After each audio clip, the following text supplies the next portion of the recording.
Okay, all right.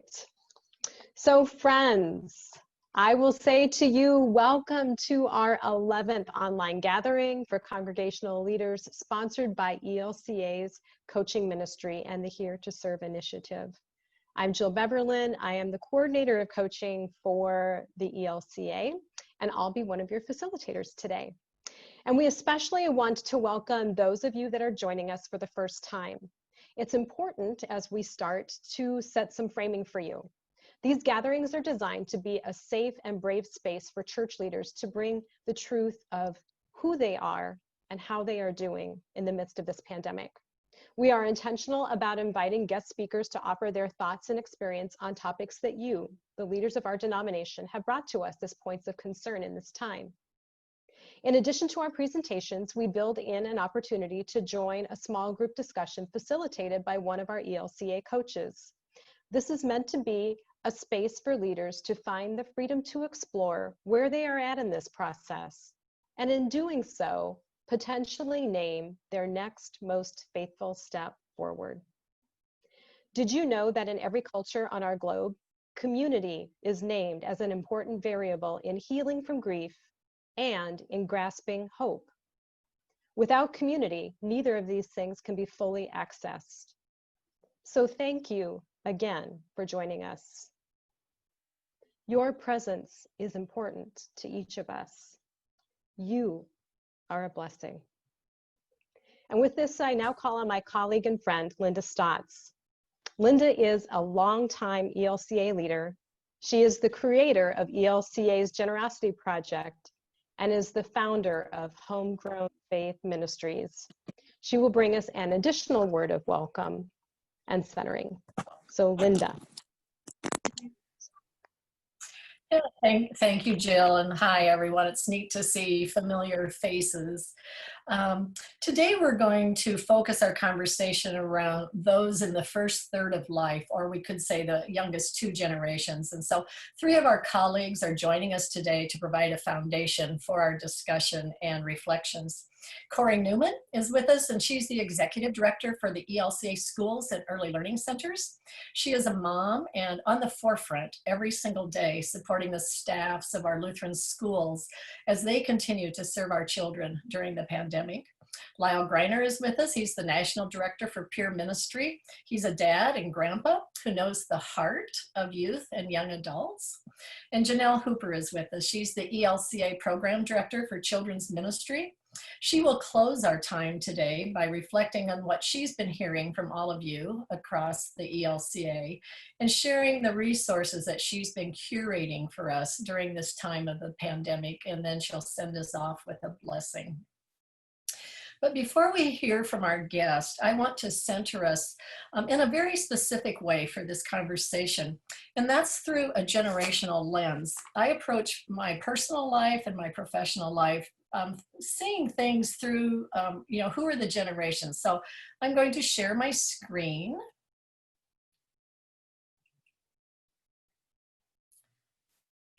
So when you think about what Jill just said, that the grieving and the hope, if you think generationally and think about your congregations, think about who are the generations that make up your congregation and your community, and what is it that has shaped them? How are they grieving? How are they serving them? What are their specific needs?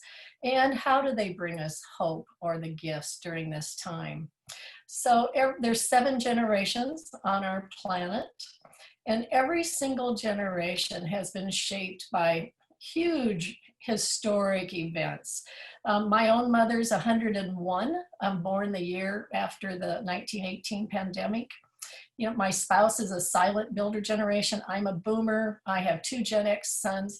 And I think in the last 3 months, I've probably heard more about generations than I've heard in years before, about how is each generation responding and reacting to the pandemic. We have the millennial generation. But today, we're going to talk about the 2 youngest generations, the Gen Z and the Alpha, those that are 23 and younger, our youth, our young adults, and our children. So the question we ask is, how will the pandemic, COVID-19, shape this emerging generation? How will these generations shape us, our life of faith, our culture? when you think about these and the questions that we're going to lift and our speakers are going to address today, it's, well, what are the concerns and challenges for our children and youth? What is it that they've been absorbing? How do we support their caregivers, their parents and others, their grandparents? What is the gift and the hope that our children and youth offer us? And what do our faith leaders and caregivers need to pay attention to? How do we recognize, excuse me, how do we recognize those possibly at risk? And what are the skills and resources needed in supporting those in this first third of life? So again, just thinking about this bigger picture of 7 generations that we serve and serve us. But today we're going to be focusing on these last 2, those that are 23 and younger. So with that, I'm going to stop sharing and turn it back over to Cory to tell us about what she's been hearing and experiencing from those serving our children in our ELCA schools. Thank you, Linda, and thank you, Jill, for having us here today, me here today. As Linda said, I am the executive director of the ELEA, and we serve approximately 1,400 schools and centers across the country. We are primarily serving early childhood centers, and we advocate on behalf of all of the schools and centers within ELCA congregations. And I'm going to share my screen quickly. I have a lot of screens going. Hopefully this works. Do you see my screen? Do you see the right screen? I hope that Linda, will you tell me? Yeah, we're seeing the numbers, the ELCA logo. Great. And the numbers. Yep. Perfect, because my screen goes to it, my other screen goes to something different. So this is just showing you the numbers that we serve. So approximately 1,400 schools and centers. This number changes as new centers are created and as centers close. The pandemic will unfortunately close a larger number of our centers than we have seen just trending in the last several years. Those 1,400 schools and centers serve approximately 150,000 children, and about 18,000 staff members are employed. I just want to give you a little idea of where our schools and centers are. So this graphic will show you that they're pretty much spread out across the country. If anybody is interested in a list of the schools and centers in a region or in a synod, I am happy to provide that. You can just send me an email. And then also briefly, just to go over some of the benefits that we offer to our members. So of the just under 1,400 schools and centers, we have about 370 who are members of the ELEA, so receive a larger amount of benefits from the association. Though I will say that during this time, we really are trying to get our benefits to all schools and centers that need them to kind of continue their work. So one of the things that I wanted to talk about is, first of all, as I said, we're really heavy in early childhood. So most of our ELCA schools who are K through 12 have relatively seamlessly gone to online and virtual learning. And the centers that I've connected with, or the schools that I've connected with, seem to have made that transition very well. I'm here in the state of Illinois, and I know a lot of our public schools have had a lot more difficulty than our private schools have. And I think that's a real boost as we look to the fall. I hope to see more enrollment in our Lutheran schools. But our early childhood centers have not had the same success as with the shutdown and the shelter-in-place orders. Most of them have closed. There are a few who've stayed open for essential workers, but that's a very, very small number. Most of the directors found this was their first experience with the understanding that a lot of churches and employees of churches do not pay into unemployment.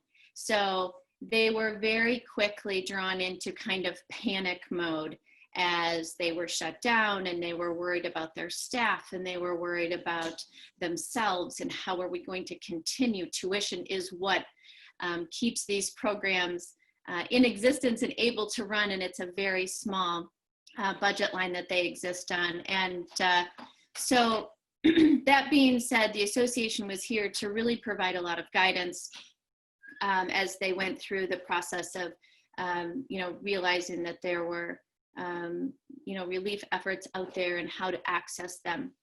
So we kind of moved through that panic framework, and now we're seeing schools who are looking at reopening, just as congregations are, and trying to lay out guidelines for them to do that.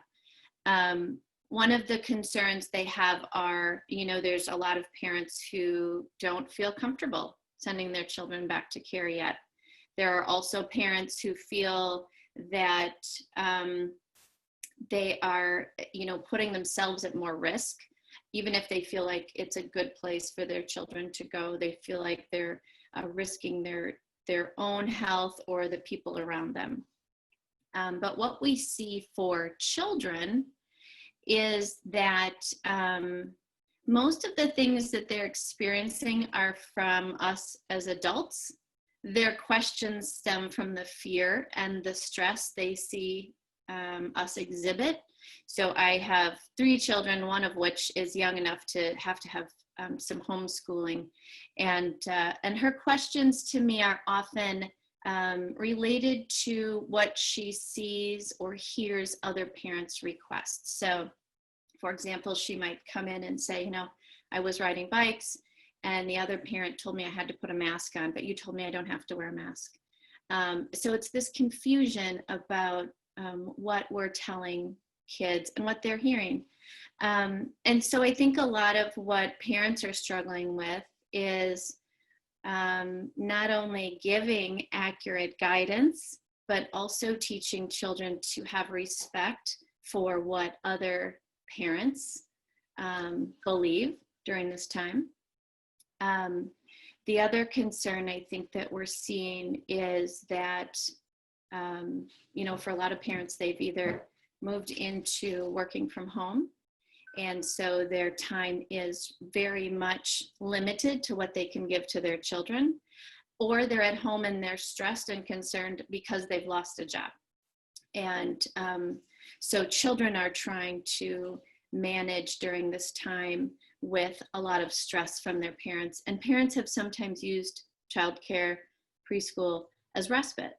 That's a time where they can focus on their adult pieces of their life, and then they can give their time to their children in those other areas during the day. So there's a lot of stress going on with adults, and it does filter down to our kids.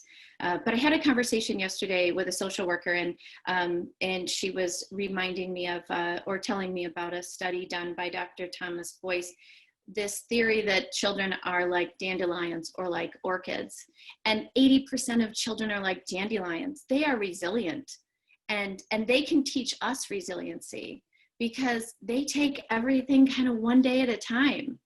It is, this is what we're dealing with right now. And they're not always worried about tomorrow. And as adults, we have to plan for tomorrow, but they're really resilient, and every day is a new day for them. Now, 20% of those kids are like orchids. And we've seen these kiddos. They're the ones who just absorb the stress and the change in environments. And they find it very hard when our lives change, even in small ways. Cory, you have about 30 seconds if you want to say right. Super. So that's a basic understanding of what kids are dealing with. So I just want you to know that most of these kiddos are going to be great, and they're going to have learned a lot, and we won't even realize that learning for a few years to come. But what can you do in your congregations, at your home, with the kids around you? Just watch and listen to them. Check in on them, really have dialogue. What's going on? What can you show me? What can you tell me? which is a great gauge at their understanding and allows them to ask the questions that they want answered. Sometimes they're not the questions that we think we should answer. Label what's happening in a way kids can relate. Resolve your own anxiety first. That's really where they take their feedback from, is from you. And teach children and yourself new mindfulness techniques, prayer, yoga, stillness, nature. Those are all ways of centering the family, centering the child, centering yourself. The ELEA has a ton of resources available. And Janelle, who you'll hear from later, has lent a lot of her resources to us. You can find those all on our website at elcaschools.org. Right under the ELEA COVID resources are a lot. There's some recordings, weekly information that we've updated, and you'll find a wealth of other resources there. Cory, thank you so much. And I know the time is short and there's so much to share. We're going to hear from Lyle Greiner, Director of Peer Ministry, a little bit about youth and young adults. Unmute yourself, Lyle. That helps? Yes, thank you. Hey Siri, set the timer for 5.5 minutes. Ready, set, go. All right. Thanks, Linda, for inviting me to come in. And I'm the National Director for what's called Peer Ministry Leadership. Some of you are familiar with that, hopefully, and have touched base with that. Just briefly what that is, a lot of times I go back to Barbara Varenhorst, a school counselor out in Palo Alto. She kept asking her students, who do you go to? You know, when there's something going on in your life or you're recognizing something, you know, in your own life. And her observation was that none of the students ever said, you, Barbara.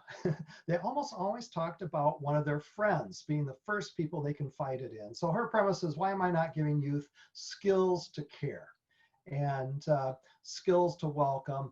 She talked about, she called it peer counseling at first, became a statewide thing in California, took off across as peer helpers, natural helpers, peer mediation, all kinds of those things. Churches started picking up peer ministry, colleges and campus ministry. And anyway, I've been working with this for a long time. I've become kind of the point person, if you would, for peer ministry. Love what I get to do. And so I bring the perspective of not a researcher or, you know, somebody like that, but just maybe some practical things. So we're working with kids, working with churches to help kids care for other kids. And they do. They do. And I think, like I said, I often tell kids, you really are the front lines of ministry. Especially youth ministry. And I tell the kids at my church, you do far more youth ministry than myself or any of the professionals, just because you know far more youth and you know what's going on in their lives. And so my bias is just that, how do we give kids some skills to care and listen and reach out to people? Just, you know, as I work with people and groups and the old kids at my church, again, nothing overly new, but certainly the stress, the loss, the you know, all those words, loneliness, you know, just come up over and over again. I was talking with a young boy the other day. His life has been baseball, right? And he loves baseball. He kind of lives for that. And that's gone from him right now. So we think of losses, you know, a lot of times as but all kinds of losses. And he really is going through some grief and some big disappointments, you know, for those kinds of things. And like adults, a lot of kids are, you know, would be moving into summer jobs and those kind of things. Some have them, but a lot don't. They're just not available. I talking with one girl the other day.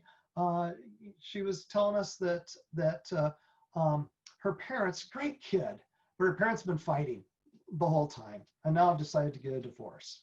And So you can imagine just kind of that stress of being in a home, being homebound and living in the midst of some of those tensions and some of those pieces. One girl texted me the other night. I get to volunteer at my own church on Wednesday nights with groups, so one of our girls texted me. She says, I'm in conversation with another girl, and she is really hurting. She's really lonely. And so I ended up jumping on the phone with the girl that was telling me about this. And I said, okay, let's go through some things you already know, but let's review what you need to ask about suicide, and you got to kind of assess, if she's hurting that much, because kids, that's so common with kids. And it was great. Later on, she got back to me and she says, "Oh, she's thought about it in the past, but not now. She's just missing people." And but I'm so thankful for our little girl Grace, who is willing to just reach out and do that. I think that's one of the biggest things that we can do is still connect people in caring conversation.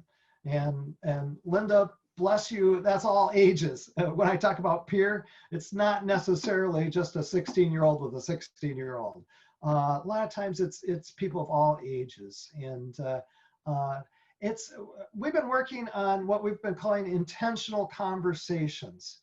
And basically taking a talk sheet as a beginning point, giving some people some skills, and then setting them up kind of in little mentoring situations. Right now, my own church, for instance, our young adults back from college, and some of them older, are being paired up with high school kids, and they're finding time with parent permission, all that kind of stuff. But to just enter in and use a talk sheet, and they can go anywhere, they can go as deep as they want. But what we love about it is it gives them permission to say some of the things that they need to say. And then in turn, our high school kids are turning around and doing that with some of our incoming freshman kids, our 8th grade kids. And Lyle, so that gives you a perspective of that. Lyle, you have a couple of extra minutes. Oh, good. Wow. And I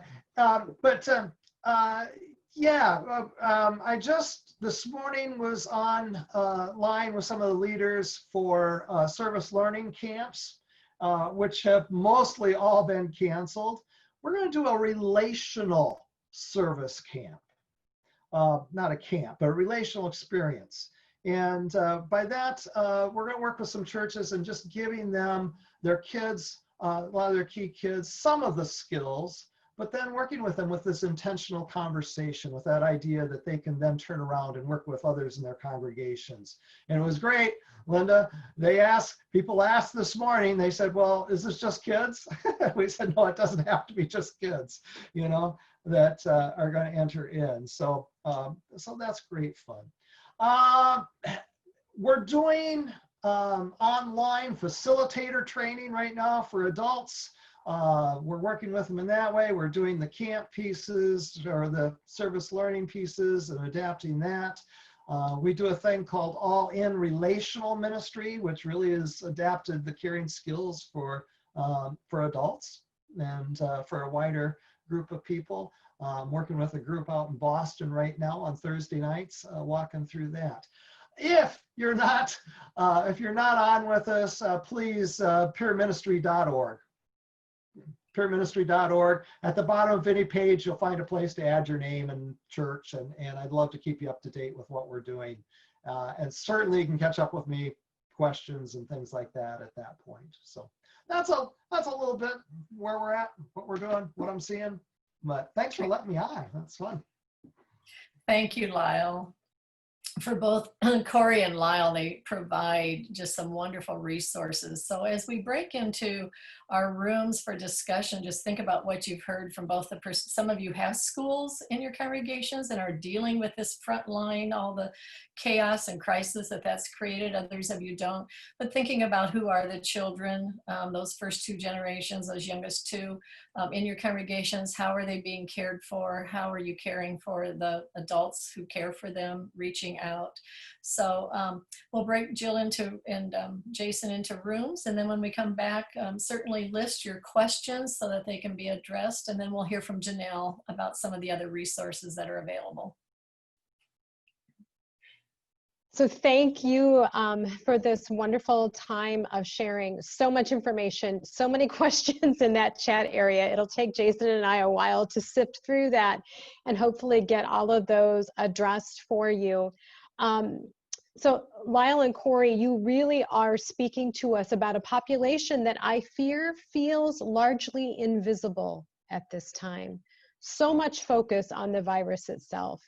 So much focus on the practicalities of how we navigate out in the world. And at least in my realm, not a lot of focus on how we are conversing with our children and our teens.